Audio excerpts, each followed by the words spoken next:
Hello and welcome to Catholic Scandinavia on EWTN. In this series we're travelling across the stunning Scandinavian countries of Norway, Sweden and Denmark in Northern Europe, bringing you the beauty of the countries and the Catholic faith here. Coming up in this fifth and final episode, we bring you to an amazing parish in Sweden which has become home to refugees from Iraq, and we hear the bishop's incredible story of courage and conviction. And he told me, don't look back, and don't look. If you look back, we will actually kill you. So go. In Denmark, we visit a cafe which brings the elderly in the community together to help them stay active and stay connected. I'm already 67, I'm still look young. I am inside. We visit a parish in Gothenburg, Sweden, where we meet its pastor to hear about what he holds dearest. In my particular case, there was no way I could be sure not to waste my life unless I gave it wholeheartedly to God. And in Stockholm, music to your ears, we meet the choir director with a passion for her music and her faith. Because he gave me this gift, and then I can give it back to him and say, that's what you gave me. Here it is for you. This is Catholic Scandinavia on EWTN. We're starting in Sweden, where Bishop Saad Sirop Hanna is the leader of the Chaldean youth group and brings these young people together, helping them to stay true in their faith. Very important apostles for us as Chaldeans. Saint Thomas, who was the one who evangelized Iraq. These young people are all Chaldean Catholics, an ethno-religious community that hails from northern Iraq. Church is your church Chaldean. Sweden is not a very religious country, and openly expressing your faith is uncommon. But here at the Chaldean youth group, they create a space where Catholics can come together, surrounded by people just like them, to discuss their faith. These young people all have the opportunity to pursue a great education. Just like Andreas, who is completing his master's degree in mechanical engineering. The more I read into science, in the physics, the more I believe in my faith. I don't know everything, so how could we know that there is not a God?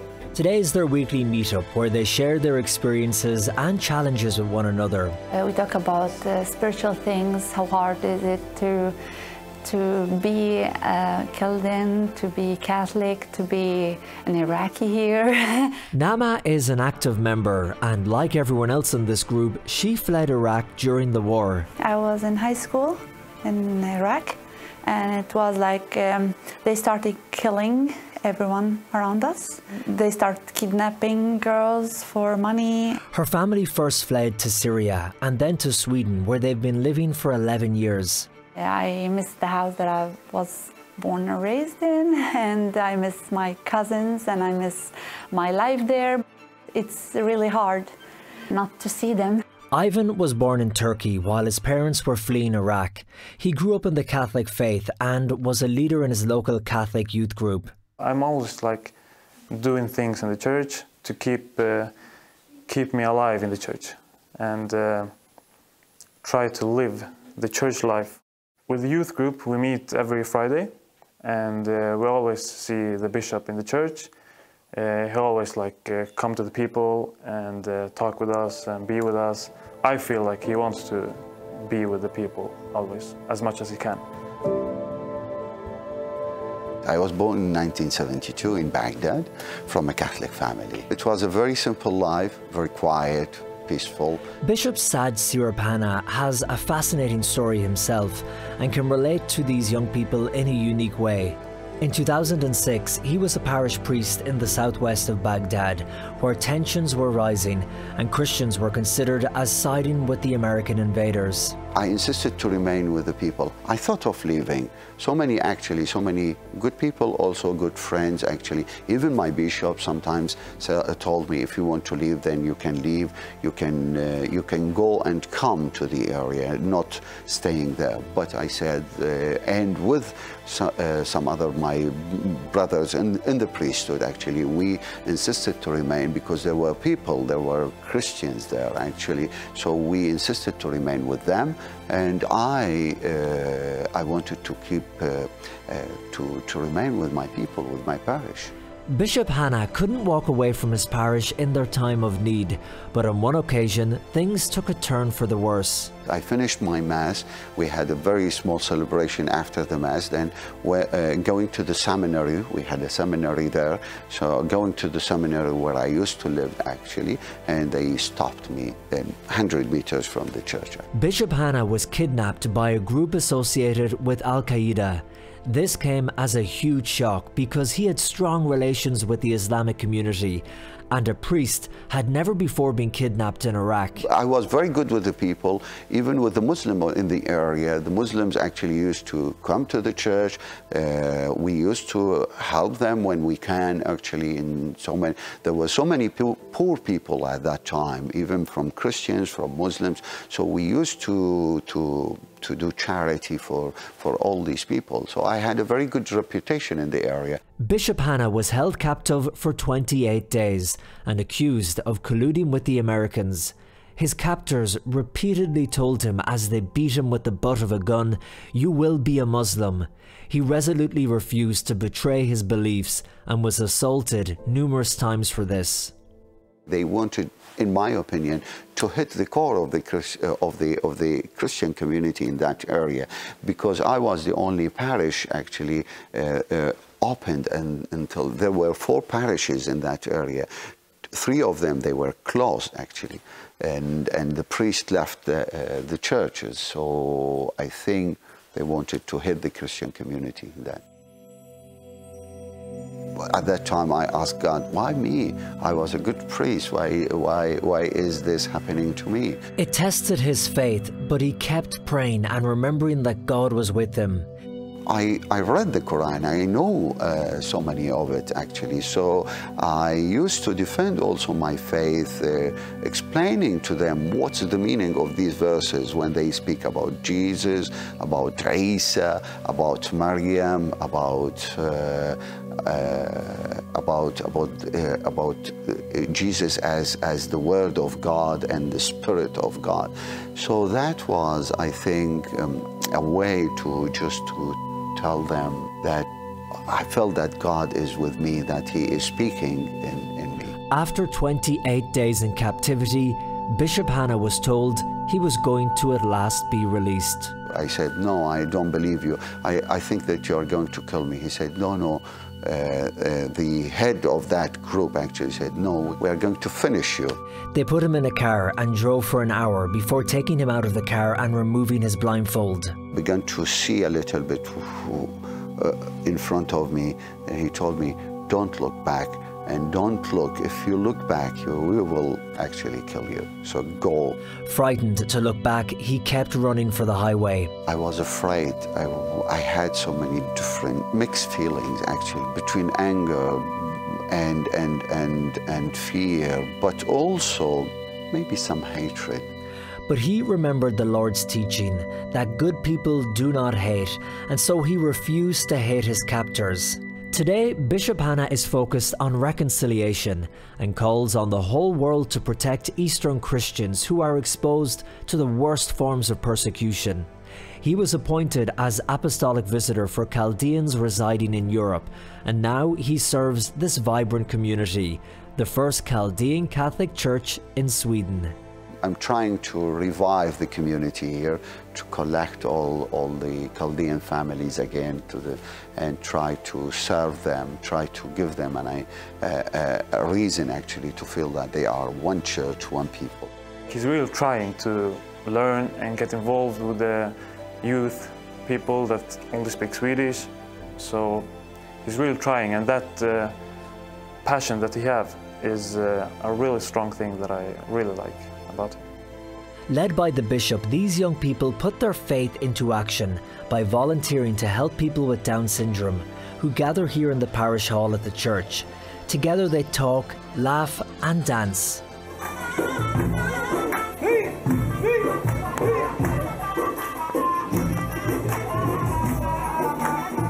I think that love is the most important thing in life. That's what the church teaches us. So it's always the heart of the life. Every act or everything you do, you think about love, everything will be good. I think the Catholic Church has been good to the Chaldean Church. They trust in us, in the Chaldean people and the Chaldean Church.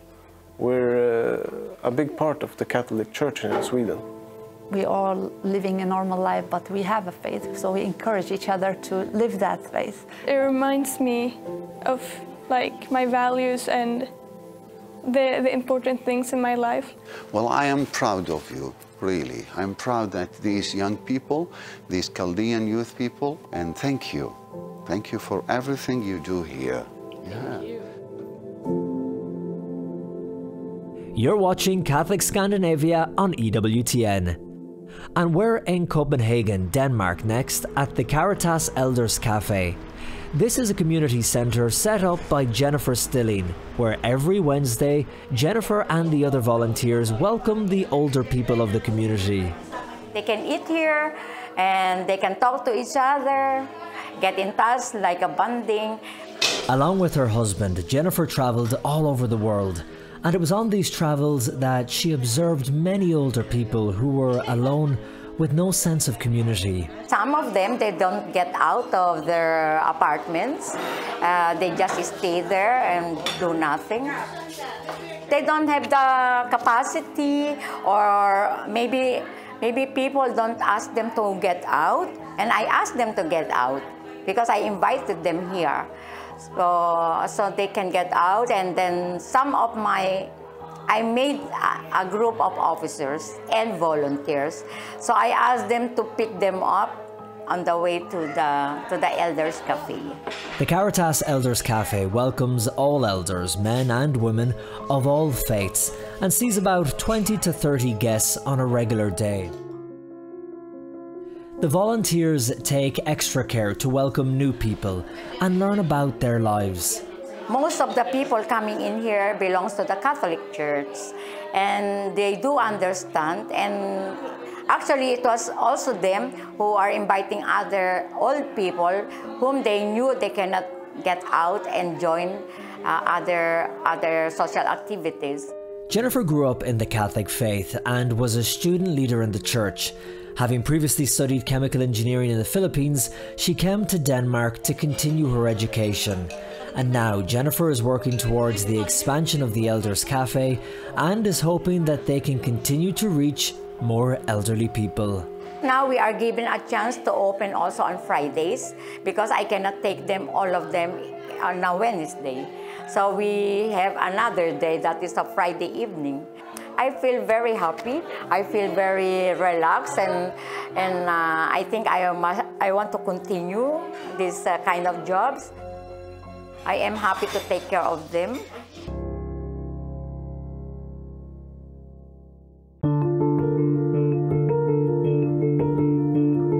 Next, we're in the city of Gothenburg in Sweden. It's the second city of our country, the largest harbour. It has always been very much coloured by the harbour and people working in the dockyards and shipyards and in shipping and obviously in trade. Father Tobias Unnerstål is the pastor of Christ the King parish in Gothenburg. The parish was founded in 1862, despite the fact there were not many Catholics in the area after the Reformation. I think there were he found about a couple of hundred Catholics in the area or something like that. Nevertheless, despite the low number, within 8 years of founding, or 6 years of founding the parish, they actually built a little church. Unfortunately, it was built in the old parts of Gothenburg, which is all rather like Amsterdam on the water. So already in 1928, they decided that the church was getting dangerously hammered by time, and decided to buy a new plot of land in the outskirts or outside the town, and on it build modern facilities, and that's where we are now. When Father Tobias was younger, he never thought of being a priest. He had his sights set on the glamorous world of diplomacy. My longing was to become a diplomat. I wanted to fly around the world, go to posh parties, cocktails and all, smoking cigars. I never smoked a cigar in my life. But that didn't help. The more I thought about it, the more I understood that my desire to go that direction in my life was very superficial and wouldn't leave me satisfied. And I wrestled a lot with this over the years, or well, a couple of years anyway, and I came to the conclusion that in my particular case, there was no way I could be sure not to waste my life unless I gave it wholeheartedly to God. When Father Tobias became a priest, he had many different ideas of what he wanted to do and was surprised when he was sent to this parish. I must admit I was surprised to be appointed to this position. I had 2 or 3 other ideas, and for each of those ideas I had a vision what I wanted to do. And then the bishop asked me to go here, and I had no idea what I should do here. But I put the two most important things for any priest is to celebrate the sacraments, and above all, the sacrifice of the Mass, hear confessions. Those are the 2 most important, I find. That's also on a daily basis. And the second, to teach the faith.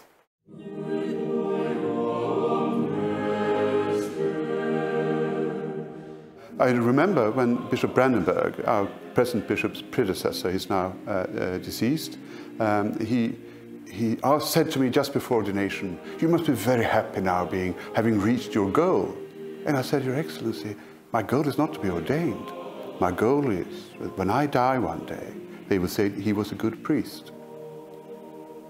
And you can only be that if at least you've been part of saving one soul at least, since every soul is infinitely worth. That's how I felt then, and I feel the same now. Each soul has an infinite value, and we need to work for that salvation, including our own. Don't forget that. We often forget our own soul.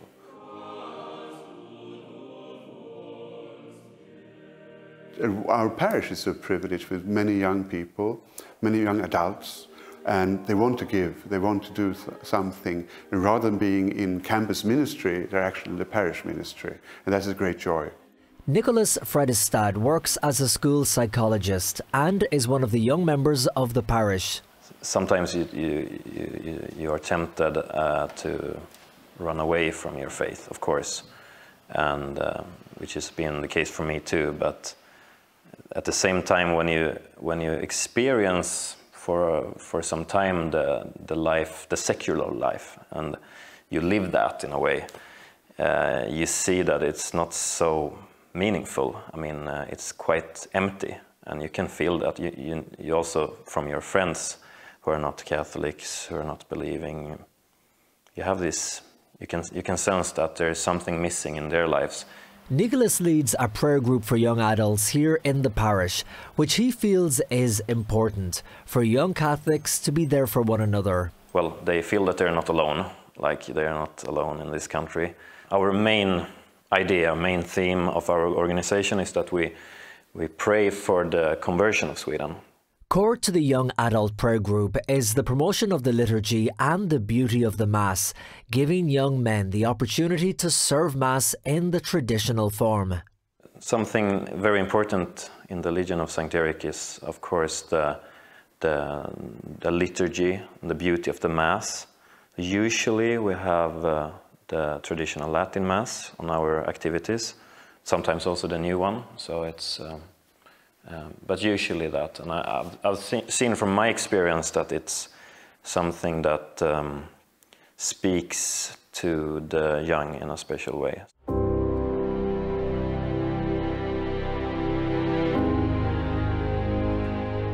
Well, unique challenges with being a Catholic in Sweden is probably that the people who are not believing, which is the majority, they don't know so much about the faith. They don't know the basics of Christianity. Sometimes they know more about Islam than they know about Christianity. You feel sometimes that you live together, but you come from different worlds somehow. I hope that the church, the Catholic Church in my country, in Sweden, will find the courage to really be church fully, which means to be missionary as well, which means that there is no reason why not every single person in Sweden becomes a Catholic eventually, that the entire country finds God and His church through the sacraments and the teaching of the church.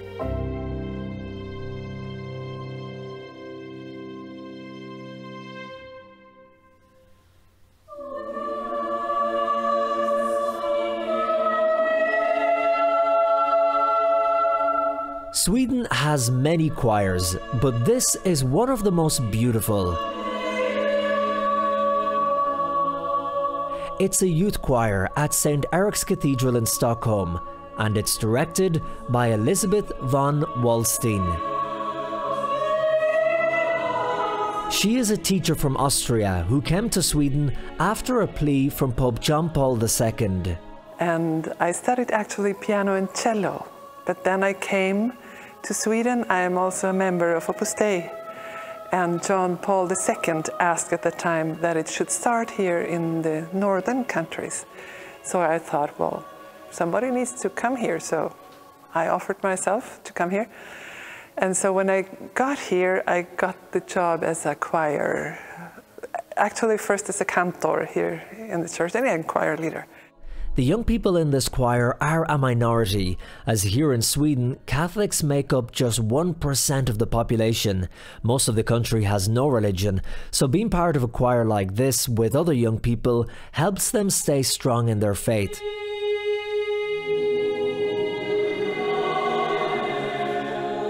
And they usually are in school class the only Catholic, and they're the weird one.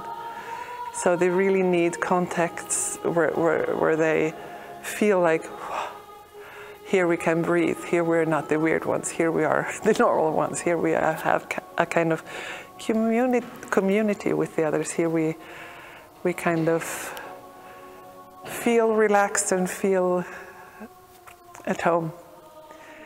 And not only does it reaffirm to the young people that they are not alone in their faith, but singing these songs of praise helps them deepen their faith. And people, the assembly often comments that when they sing, it really touches their hearts, because they sing from their hearts. And they really know what they're singing about. And it's also really like a school of faith for them, because when you explain those texts, I tell them what it means, we talk about it, and I explain it to them, and it's really, it gets very, very, very intense. And even when they stand in front of me, and I contact them, because you get a kind of contact that is very special, I notice there is something, they're really praying, and it moves me very, very, very much also. And when the choir is not performing at special concerts and recitals, they're singing at Mass with Elisabeth on the organ.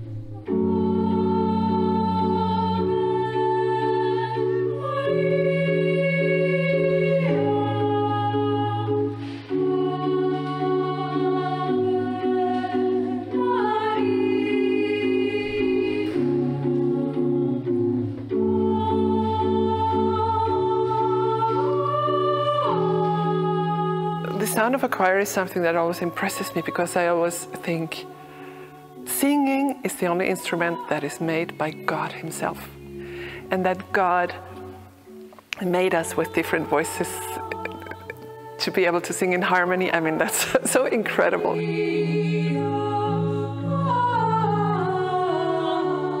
This is the creation of God somehow, and He implanted in us the possibility to sing, to praise Him by that, by our own body.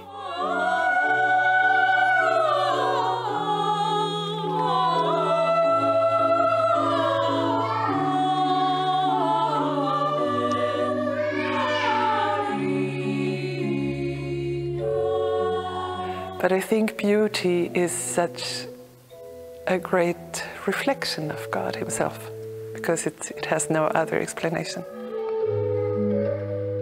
For me, that I can give Him back the gift He gave me, because He gave me this gift, and then I can give it back to Him. and say, that's what you gave me, here it is for you. That's what it means for me.